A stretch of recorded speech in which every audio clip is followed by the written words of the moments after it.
families with kids a tax cut. And she is running for president with real plans to lower costs even more and protect Medicare and Medicaid and sign a law to guarantee every woman's right to make her own health care decisions.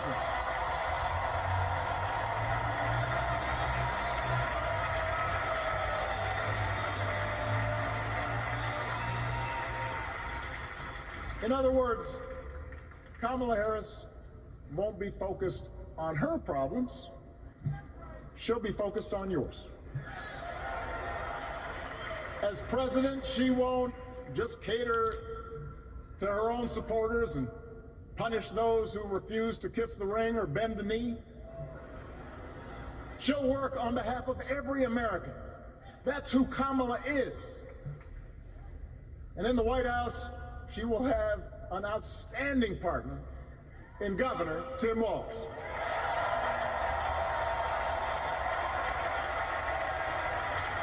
Let me tell you something. Let me tell you something. I love this guy. Tim is the kind of person who should be in politics. Born in a small town, served his country, taught kids, coached football, took care of his neighbors. He knows who he is, and he knows what's important. You can tell those flannel shirts he wears don't come from some political consultant. They come from his closet, and they have been through some stuff.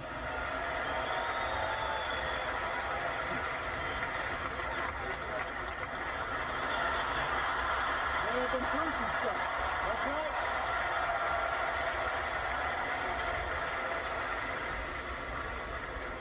right.